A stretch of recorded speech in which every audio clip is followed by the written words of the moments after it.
Welcome to It's All Your Fault on True Story FM, the one and only podcast dedicated to helping you identify and deal with the most challenging human interactions, those involving someone with a high conflict personality. I'm Megan Hunter, and I'm here with my co-host, Bill Eddy. Hi, everybody.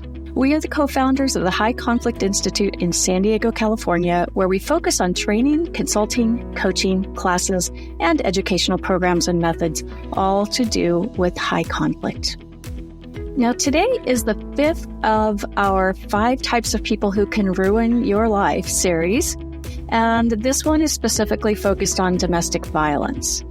And we're really pleased today to be joined by someone who has seen this up close and in person, Nick Hartbauer, who comes to us from Colorado, and I'll introduce him in a moment. But he's going to give us his perspective from the law enforcement side of things and domestic calls. But before we start, please send your questions to podcast@highconflictinstitute.com or through our website at highconflictinstitute.com/podcast, where you'll also find all the show notes and links.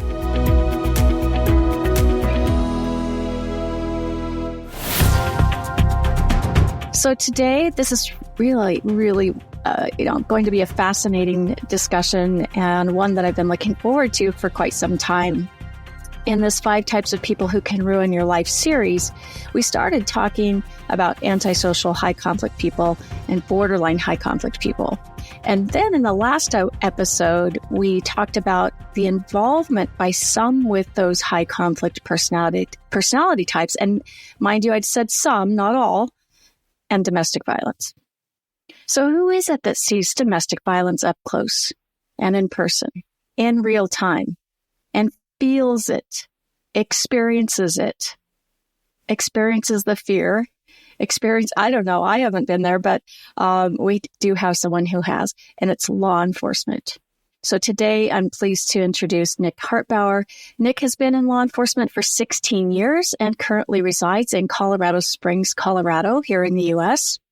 And roughly half that time in law enforcement, Nick has been a patrol officer, and the other half of the time he spent in specialized units such as SWAT, working undercover as a narcotics detective, and various property detective units.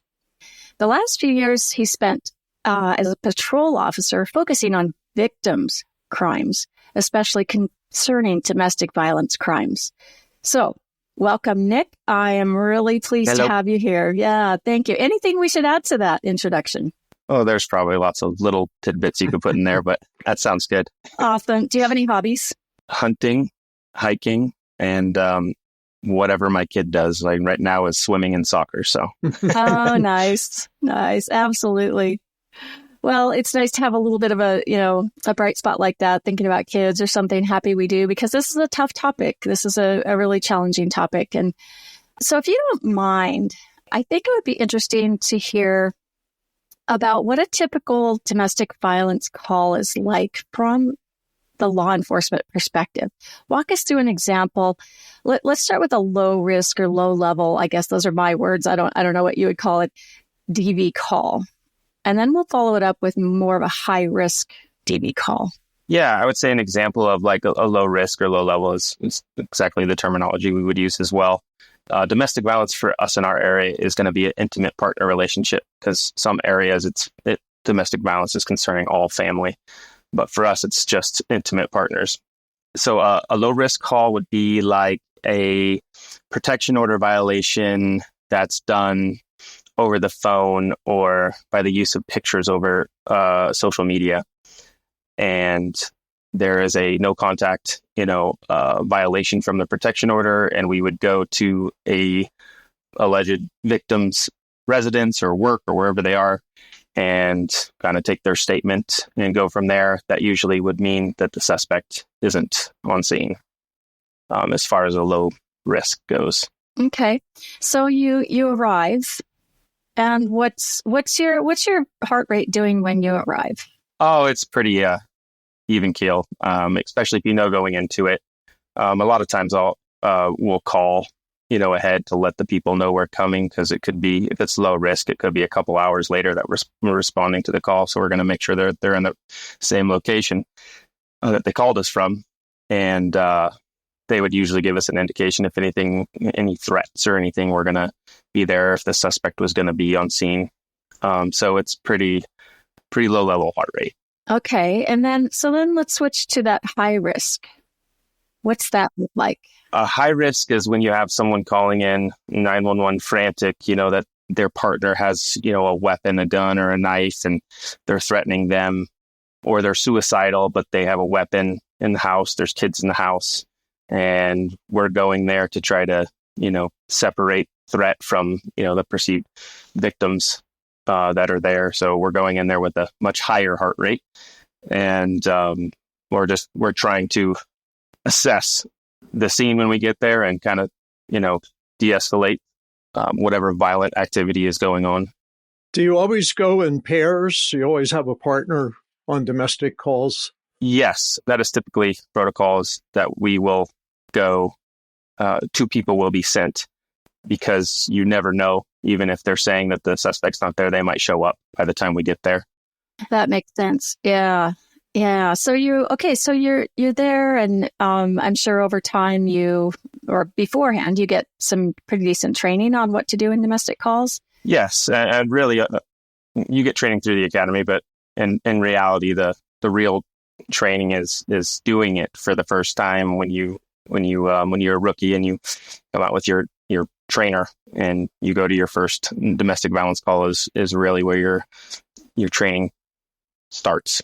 Yeah. So at some point a few years back, I believe, you learned about high conflict people and began to recognize them in your work as an officer, and more specifically in these intimate partner calls. Do I have that right? Or yes. Yeah. So tell us about that. Help us learn about your journey. Yeah, a few years ago, actually about 5 years ago, a couple of Bill Eddy's books were recommended to me. This and Splitting were the first two books that I read, and then that evolved into, I'm starting to see this on calls for service, and the behavioral patterns are exactly the same, and actually exactly the same every single time. And I don't want to say it's 100% of the time, but almost every single domestic violence call I went to, you had a high conflict person there, and they displayed all those behavioral patterns that you talk about in your books. And then once I started to see that, I wanted to study it more. So I found all your guys' books and the High Conflict Institute and started taking trainings from that. And it helped, more and more with that. And then that kind of developed into a passion of me wanting to dive into, victim crimes more, because taking your guys' theory and applying it to domestic violence calls helped victims so much to recognize the situation they were in. And I was able to teach them what you taught me. What was different that you taught them once you learned about the personalities? Like that they won't change, or that because that's to me one of the biggest differences of personality disorders and high conflict personalities is it's a more fixed pattern, less susceptible to change than 90% of people. Yes, that's huge. That's a huge point that I try to get across to people, and is that they're not going to change, because most victims are very much fixers, and they're like, well, I can do it. I have all this hope in the world that I'm just going to stick it out. I'm strong enough to fix them. And getting people to understand that there isn't any fixing is very empowering. And it's like, okay, now that I know I can't fix them, I can actually just move on and be okay with that fact. And I feel like I had a lot of people that would leave the relationship like that day or very soon after, just with a hour or two conversation with them, explaining to them everything that I learned from you guys about what a high conflict person is, explaining that to them. And a lot of times victims don't like to talk, or they like to guard the suspect, and letting them know what they're dealing with before they tell you what they're dealing with is huge, because they're like, how did you know that? Like it's like you see the future, you see the past, or, and I'm like, well, it kind of is in a sense. And once they understand it, they kind of see that they they need to leave. That's really interesting. I hadn't pictured how you would approach people, especially victims, this way. And the predictability. So you tell them what they're probably experiencing because they don't want to tell you. That's really huge. I don't know how many other law enforcement officers have this background, but I think that's probably just a tremendous help to victims to understand what's going on. Yes. And on that point, I don't think very many law enforcement officers do. And I started to notice that, more and more, and just started to see the overwhelming need that in law enforcement for us to really understand the high conflict person theory and how much it helps within law enforcement and how much it helps victims. Yeah, it is really fascinating. I mean, what a huge investment in society, truly. Because like you said, so many victims will defend their abuser and not tell the truth. It's kind of scary. And the thought of losing that relationship is tough. And you said the phrase, they have all this hope. And the words that ring in my ears are from Dr. Phil of 20 years ago. I didn't hear him say this, but my mother-in-law she loved to put things on sticky notes and leave them on doors all over her house, little sayings. And the sticky note on the door to the guest bedroom where we always stayed said, "Hope is not a plan." And that just really rings true here, right? You can be hopeful all you want, but you got to have a plan. You got to get moving on. Okay. So when you arrive on scene, so we've already talked about kind of the aftermath, right? Let's say someone's been cuffed and they're in the car headed to the station or whatever, right? Then you talk to the victim. What do you notice when you arrive? You knock on the door, somebody comes to the door. How do you see or apply that high conflict personality theory in that moment? I believe a lot of times when we are called to a scene, I think a higher percentage of the time, the suspect is kind of calling in on themselves is what I kind of call it, and saying that they're a victim of something. And then a lot of times, I'll get there and they are just trying to get the actual victim in trouble for something. So what I'm looking for right away is call screen notes can show it too, but the unmanaged emotion can almost be seen before getting there.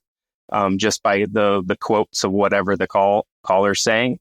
But even there's been times where I've called people ahead of time, like, "Hey, I'll be there in 2 minutes." They're alone, and I show up and I get there and people open the door and like, "Oh my God, like you scared me." I'm like, "I don't know why I scared you. I literally just told you I was about to show up to your door," And so, and not that that's like a always type, scenario where I'm seeing the behavioral patterns right away, but it's like an indicator, hey, this might be some unmanaged, emotion, or they're just trying to fake being the victim a little bit too much. Yeah, I'm picturing that. So how do you figure out, like, what's your structure? Like, you come to the house, they're both there. Do the two of you put them in separate rooms? And what do you do with the suspect? You talked about the victim having a conversation with the victim. What do you do with the suspect? And how do you assess that this is really the abuser or the victim? How do you kind of sort that out? Yeah, typically, even when they're both there, you can kind of call it a low risk at times where they're both kind of calm. When you get there, you might have one displaying a little bit of unmanaged emotion right away, or sometimes and maybe it's more antisocial where they kind of don't really show any emotion, like they're not worried because they know they're about to manipulate you. So it just seems like they're kind of so cool and calm. But anyway, so I like that initial couple of minutes when they're both in the same room, and my partner might be talking to one, I might be talking to the other, to see which one wants to overhear the conversation more. Because they're trying to see what they're saying to shout over them. You're like, "Hey, well, this happened today," or "He hit me," and then the other person's not really talking to my partner. He's really more listening to the conversation, and they're like, and then they shout out like, "I didn't hit her or him or whatever. They did it to me." And then once I kind of see that, it really kind of speaks to, okay, I have the victim here, or I have the suspect here. and now I'm going to separate and go into another room, because separating is huge, because as much as victims don't want to talk or make the other person look bad, they definitely aren't going to tell you anything in front of the other person. At least not, in a high percentage of the time they won't. So you got to get them to where they feel comfortable to speak, where the other person can't hear. And then when you're listening to their stories, are you listening for, all or nothing, for blame, for taking responsibility, for manipulation, for lies? Yes, all the above. So I would say with victims, what you see more is you'll see the real like tremors, or like the real like shaking, where they're, if they're kind of scared to even talk to you, because they're scared of the repercussions afterwards. Even if it's just verbal, abuse, there's been nothing physical, but there's so much verbal that they're worried about when you leave, that verbal is just going to escalate and they're going to have to deal with this hostile environment. So they're scared about what they say to you when they're there. So they kind of tremor, but it's very noticeable and it doesn't stop because it's uncontrollable. On the other hand, I'll see suspects try to fake that. Sometimes they try to fake tremors, and they do it like too much, like with their hands are like really shaking, but then they stop, and then it starts up again and it stops. And then with victims, they won't tell you a whole bunch of detail. You have to pry all of that out, and really, I really try to start with, this is probably what you're dealing with. You're probably walking on eggshells all the time. You're probably being abused all the time. With suspects, you just say what happened, and for 10 minutes, you don't say anything. And they just tell you every terrible, bad thing this person's ever done in their life, and they all or nothing. There's the blame, and the all or nothing. It's so 100% the other person's fault, and I'm clean. I have no responsibility in this, right? Yes. Interesting. What percent of them lie to you? In other words, if you're on a call, is it like 90% one of them's going to be lying to you? Or is that less than half, and they both kind of talk about what really happened? That's a good question. I don't want to say, I don't want all or nothing thinking on my own part, but I don't want to say the suspect 100% of the time is going to lie to you. I think a lot of times they believe their own intrusive ideations about their perceptions, or they're putting their past victimization into the current situation. So it kind of seems real and it seems truthful, but there definitely is mixed in unrealistic or illogical kind of explanations from the suspect. With the victim, as far as them lying, I think that I started to get past that quickly by almost immediately every time saying, I know what you're going through, and explaining that, because that was huge. To be like, I know you're experiencing this. I believe you, you're empowered now. And that was, and they're like, holy crap, how do you know that? You definitely are going to believe me. No one's ever told me this before. Even my own family doesn't believe, me, but you're saying you already know what I'm going through, and I haven't even told you anything. I think that's really huge. And then you might get it a little bit. They might downplay some stuff, but once they feel believed, even if you're like, well, is it really, that trivial, or is it, a little bit more, egregious? And then they're like, well, you might be right. It might be escalated to this or whatever. So, yeah, I don't know if that answers your question, but yeah, no, that's good. Well, I just want to take a quick break, and then we'll be back and we'll continue our really interesting conversation with Nick Hartbauer.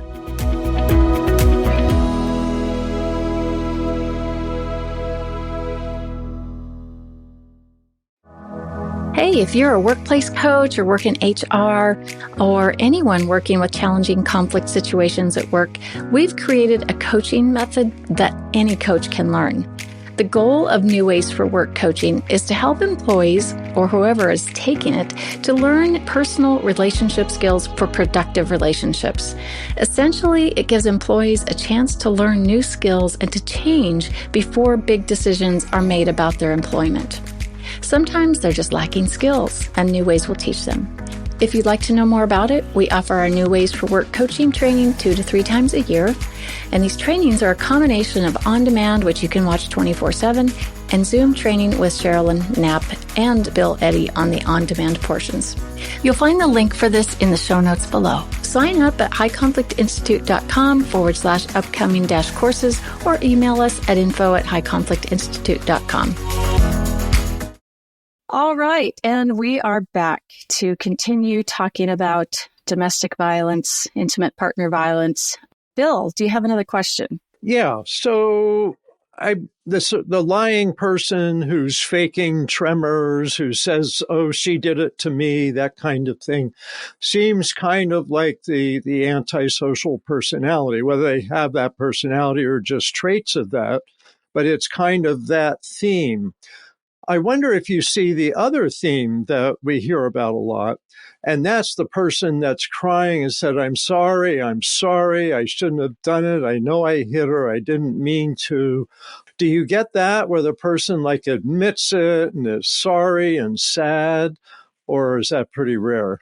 I would say it's definitely more rare, but sometimes when you call them out, showing with your statements, empathy, attention, and respect. When you call them out in a respectful manner and show that you're going to give the attention for them to explain why, and the respect of like, hey, you're human, they will sometimes, but it is more rare, where they'll be like, yeah, okay, you're right, I screwed up.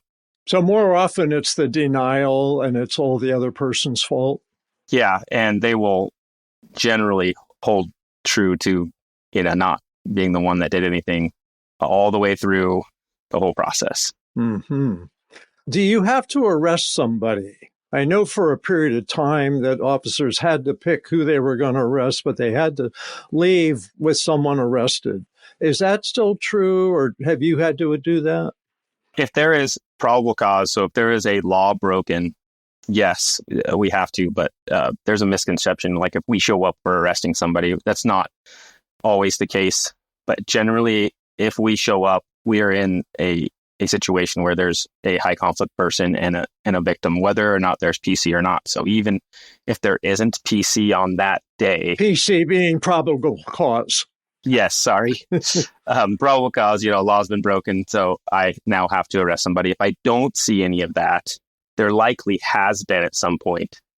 But so that's generally where I will, again, take the victim aside. This is, probably not the first time this has happened. This probably happens, more days out of the month than not.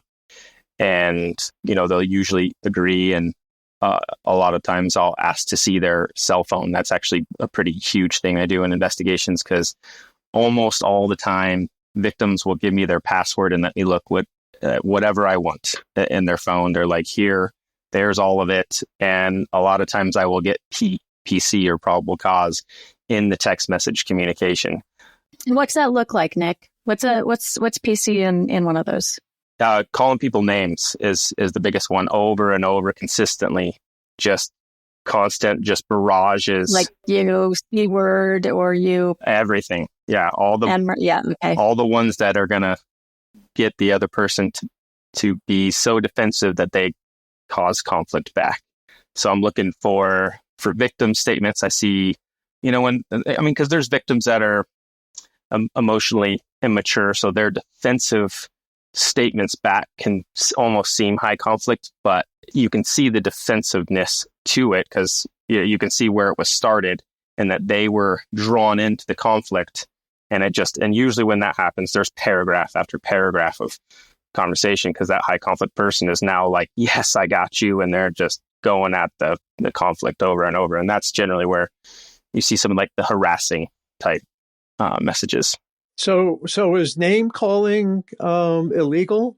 It can be, especially if it's repeated, or depending on, what time it is, at inconvenient hours, person's at work, or if it's 2:00 in the morning. Plus, with text messages, you also see there's 27 phone calls within a minute and a half period, and they're just not, responding, and they keep saying over text message, stop calling me, stop calling me, stop calling me. And the person keeps going. So that's harassment then. That's a crime. Okay. Do you have many with a woman as a perpetrator? Yes. What % would you say from your experience?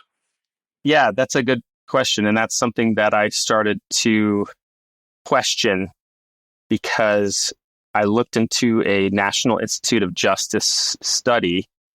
In that study, it showed about like 84 to 97% of males were the suspect and were the ones arrested within all police departments over the nation, but it specified the specific ones within the study.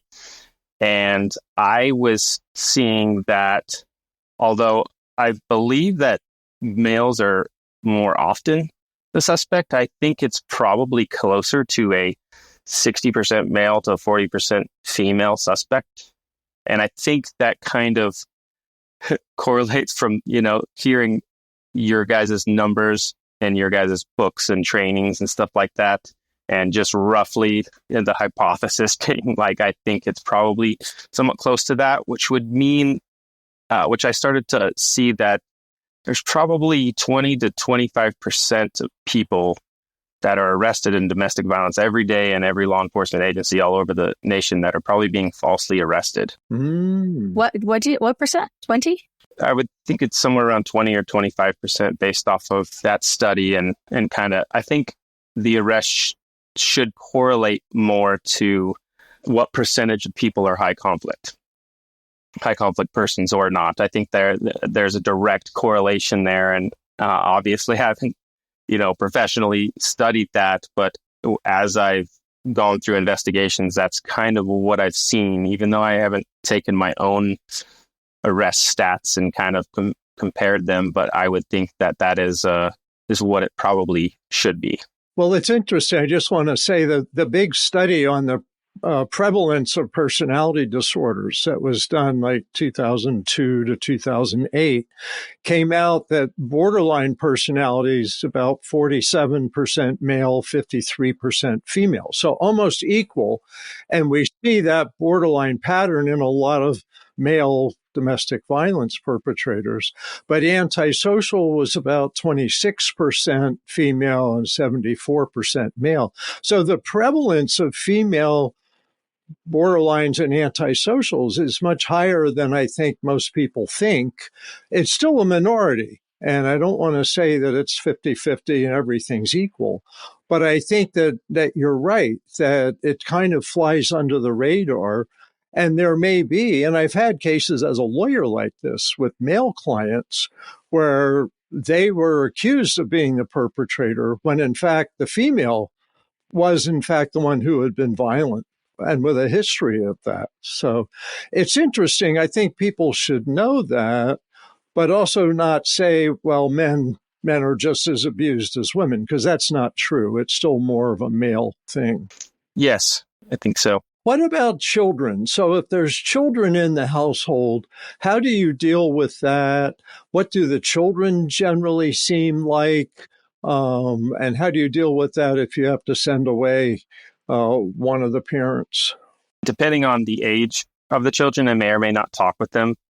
I will try to arm the victim parent with the best knowledge that they can give the children. I would say when children are involved, I try to really let the victim know the amount of emotional damage is being caused to the kids and how it's not about them. It's more about the kids, and getting out of that situation like as soon as possible is only going to help the children's, emotional state. Like almost immediately, once, because they're experiencing the same, they walk on the same eggshells that, the victim does. And there's no safe place. If the victim doesn't feel safe, then the children aren't really feeling safe, and they're constantly, just being, withdrawn, from conversation or whatever, because their emotional state is kind of a survival and just, I don't want to say anything because, dad or mom's going to, come after me if I say anything. So, but there is times where I will speak to the children, about what's occurring, but I really try to leave that up to the victim parent to kind of, I many times will give them your guys' material or suggest to them multiple different books, depending on what their situation is. I suggest, different books, but I usually give them a whole bunch of, and then I give them your guys' website and everything. And if I'm not able to get across to people exactly in the couple hours I spend with them, once they, read one of your guys' books, they almost immediately will reach out like, thank you so much. I can't believe I didn't read this, before. I completely understand now. I've moved out, I'm living with my parents, or I got a place or whatever. And at least, in the meantime, that's, kind of calms everything down. The kids can feel calm and they feel calm. Even if there's not kids involved, you can kind of separate and then kind of see what goes on. And sometimes the domestic violence continues, especially in stalking cases. Mm. Mm. Yeah, and that's one of the questions I wanted to ask. But I had one comment about the children, and that's that if you as the parent, whether you're male or female, show your kids that this isn't okay, right? You show them that they deserve to be protected, right? That's what you're really teaching them is I deserve to be protected. And if you stay in that situation long term, I think children begin to develop a belief that they don't deserve to be protected. And then what does that say when they reach adulthood? What kind of relationships are they going to get in, right? Are they going to repeat the cycle because they think they deserve it? They're used to it? I don't know. Just my thoughts. So let's talk about two things here, stalking, and then we're going to talk about orders of protection. So how common is stalking? I'd say it's a lot more common than people think, especially we see it, quite a bit. Even sometimes it's someone will continue stalking even if they know police are seeing their stalking patterns because they think they're just going to be better next time and be smarter than you and they're going to get away with it the next time.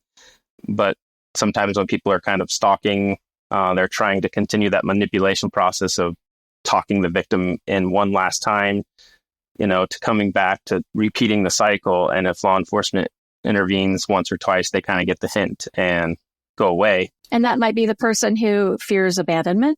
Yes. Right. So they feel like they have to be connected. And it doesn't seem unusual to them that they are driving past the other person's house 42 times a week, right? Or sending all those emails or, monitoring phones, things like that. Right. Yes. And I think that's where, the cars method and the ears method really help.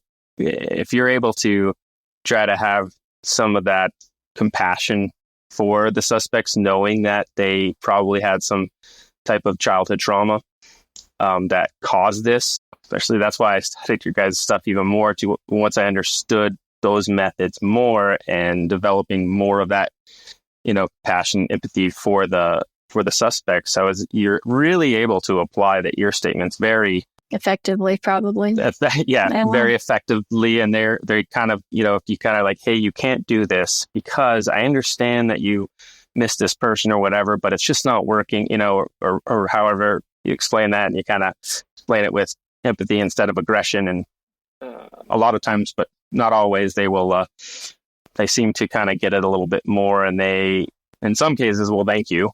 But you definitely don't get that all the time. That's great. Yeah. So then let's go to the more extreme stalking cases. What do those look like? Maybe with someone that is, needs to dominate that antisocial. That to me seems scarier. Yes. Like cases where people have, moved to Colorado to get away from someone in another state, and that person is driving or never been to Colorado, but they are now have a rental property in Colorado. The suspect does, and they are staying there every so often just to stalk the other person, or they're good with computers and they're good with quasi hacking, or they're good hackers or something like that. And then we have to get in touch with some. I've been able to get in touch with some like nonprofit cybersecurity people that will do stuff, will help the victims for free in that in those type of situations to scrub all those stuff from the internet, and as well as the victim advocacy programs where they can hide their identity, their address, and stuff like that. Those are definitely more of the extreme, or the suspect, they either remain pretty silent, think they're being very crafty, but then you have the like more overt ones that will just tell us to our face, I don't care what you do, I'm going to continue to come after this person and screw you guys, and etc. And they're just like, they're going to keep stalking this person. They know we're involved, and they have no care in the world. And that's generally where it's like, this could be very dangerous. You really need to, especially if they have the financial means or their family does, it's like you need to like move like today. And a lot of times I'll even call family members and be like, hey, can I talk to your mom or dad or your sister or whoever is around, and explain the situation to them so they can be like, oh crap, okay, this is serious. That's incredible, Nick. That's man, that's big. That's huge. And they're lucky. Yeah. They're lucky to have you with your background knowledge and investment in helping people manage and get away from the situation. Because I think a lot of people just don't have that kind of background. Yeah. And once I started to understand intrusive ideations and how those can, like gaslighting in the true sense of the definition, how people display those kind of behaviors, they project, those behaviors where they'll call in, they'll falsely report someone's doing something, but that's because they're thinking about doing it, whether it's parental kidnapping or other violent stuff. And you start to see that pattern more, and then you can start to go, this is actually, pretty dangerous. And not noticing that trend with, other officers and even some of our domestic violence, detectives and stuff like that aren't really, I don't see that they really understand that. So that the need for the high conflict theory to be taught in law enforcement, I think is overwhelmingly like huge. Like it needs to start happening. Interesting. So let's talk about restraining orders or orders of protection and non-contact, no contact, I guess. What I would imagine with the low risk, they probably work. Are there cases where they don't work? Yeah, it's just a piece of paper that someone signs, so it's not actually going to keep the person that wants to stalk or wants to have communication with the victim from doing that. And I also see a lot that the suspects are claiming to be the victim, and they'll make up something to get a restraining order on the victim, and then they'll try, even though there's a no contact, the suspect that got the restraining order will call the victim to them saying everything's going to be fine, and then they'll kind of trap them into getting arrested so they can feel like the victim. But it's hard to say that they really work very much. Where usually we don't see that in law enforcement where they work, because we're not getting called, because if they work, then the person is not calling us because they worked. So I don't even know what that percentage really looks like. So in a situation like that, let's say someone has a restraining order and harassment continues, the controlling behavior, or stalking. What do you recommend? What should a person do? Let's say it's someone who's has young kids, not a lot of financial means, family's a long way away. Move with family a long ways away. If you have family that's willing, and even if they're across the nation or whatever, at least in the short term, like you need to make that extreme decision for yourself and your kids to be safe, and try and don't let the suspect know, where you're at. In some cases, they can pull on your heartstrings. Like, I just want to talk to my kid. I want to FaceTime my kid just to see where you're at. They don't even really want to talk with the kids or whatever. So it's really kind of hard to say, like, do or don't talk with the other parent at all until there's some type of something from the court, because suspects can take that to mean like I can alienate, the victim. But like with victims in that situation, if you have any means to move with family somewhere where you are protected and more safe, and you got a witness, their friends, whatever, without telling the suspect where you're going or trying to hide that, or getting into some type of victim program where they help hide your address and online identity, you have to start making those calls today. If you don't have any help, you're going to do it yourself, ask friends or family for help, or hopefully if you call someone in law enforcement, they're understanding and they believe what you're going through, and they can help get those resources to you. Lots of DV shelters and nonprofit organizations, and there's a lot of help. So make the call, right? All right. Well, I think we've gone almost 45 minutes, and I think we could go probably several hours on this, and we'll Most definitely have you back, Nick. Any last questions, Bill? I don't know how long a question this is, but I'm wondering if you know any outcomes, like for the suspects or the victims. What do you hear back later, like 6 months or a year later, how things turn out, or you pretty much don't know after you've dealt with them directly? I do hear back quite a bit, 6 months, a year, even more, from people, whether they're just thanking me for getting them out of that situation and they're glad they're out, or maybe they reached out in the days or weeks to follow, and then a few months goes by and I just kind of like, I wonder how that, if that person's doing, if they're still getting contacted, or if they're, they're still in their good state of mind, their kids are in a good state of mind. I'll just reach out and ask them how they're doing. And then a lot of times that'll initiate like a huge conversation. But yeah, there is a lot of really awesome success stories that I've heard from that. So, and victims, suspects, do they get into treatment programs? Do they end up in prison? Do you ever hear what the, I don't know if I should use this word, what the hope is for them in society? Yeah, I don't typically hear of suspects, becoming better. They're not calling you and saying, "Hey, thanks, Nick." No, I don't think ever. Yeah. Actually, just from hearing from other, victims, I don't know if I've really ever heard like, hey, the person's made a change in their life and we're able to get along now.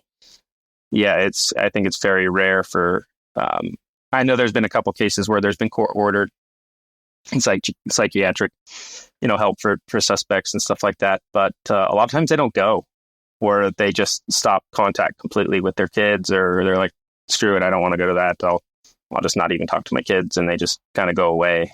Yeah, in family court, we've had cases that were ordered into 52-week batterers group therapy that have been helpful.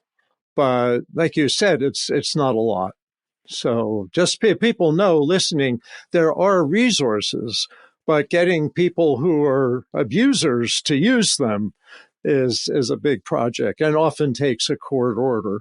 Yes, and I've tried a couple times to experiment myself to try to see if I can talk some sense into suspects in the short time I have with them, and it's their reasoning and logic are just so out there that it's like it seems impossible for them to even understand.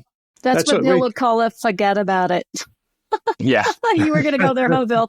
Exactly what I was going to say. Thank you, Megan, for saying it. I had to learn that the hard way. Yeah, but you learned it. That's the important thing. So one last question, then we'll go. I know there's a lot of trackers that can be put on cars and personal items and things these days. How does someone figure that out? How do you know? How do you check out your car, your items? Find out if you're being tracked. I get that a lot. And it used to be like we would just call people crazy that, in law enforcement, it was just kind of overwhelming. Someone says they're being tracked, or like, oh, that person's crazy. Well, these days, like there is so many trackers, and there's so many OBD sensor things that you can put either in your car, that there's programs out there. You can track the health of your car, but it also is doing GPS. Or there's car companies, especially more expensive cars that have constant tracking that you can sign up for, on their website or whatever. So it is very prevalent, people's phones can be tracked. And then you have like the hair tags. We see a lot of people sew into backpacks or shoes, or they place under seats. It's even I found some luggage with a tracker, because I was thinking, Yes. Boy, wouldn't it be nice to track your luggage on a flight when it gets lost? But the implications of that in violence are pretty big. Yeah, I think it's becoming more and more prevalent, especially in like stalking cases, tracking stuff of their kids so they know exactly where the other person's going. And there's RFI detectors, and there's a lot of stuff that you can get on, especially if you look up like spygadgets.com, or I don't even know if that's an actual website, but you can Google like spy gadgets or stuff to detect trackers. And there's some inexpensive, options that people can look for. I mean, really just kind of tearing apart your car. If you think there's something's being tracked in your car, and looking under seats, they can make little Pelican magnetic boxes where they can put air tags in and place them in any type of metal under your car. So in wheel wells or on the frame or whatever, checking that. or just taking it to a mechanic and asking them, or hopefully if you ask somebody in law enforcement, they'll actually do that for you. Okay, very good. So if you're, listening to this and, you're in one of these situations, just be aware of that. We aren't wanting people to be paranoid, but it is just easy and doable, more doable these days. So we want you to be safe. And so, we'll put some links in the show notes about places you might be able to find something like this or more information. I'm sure there's lots out there. So we'll look it up and we'll put it in there.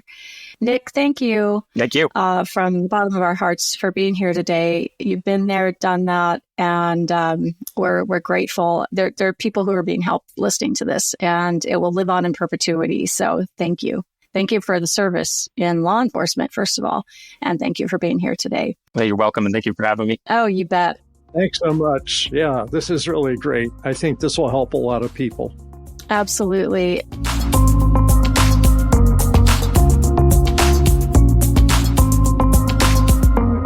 Next week, we'll continue our 5 Types series. Next week, it'll be on narcissistic personality, high conflict personalities, and then we'll follow that up with what that looks like in relation to domestic violence.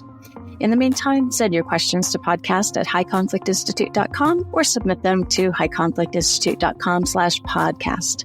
Until next time, keep learning and practicing skills. Be kind to yourself and others while we all try to keep the conflict small and find the missing piece.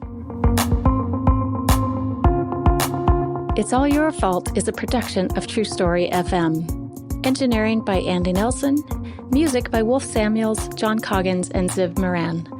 Find the show notes, and transcripts at truestory.fm or highconflictinstitute.com/podcast. If your podcast app allows ratings and reviews, please consider doing that for our show.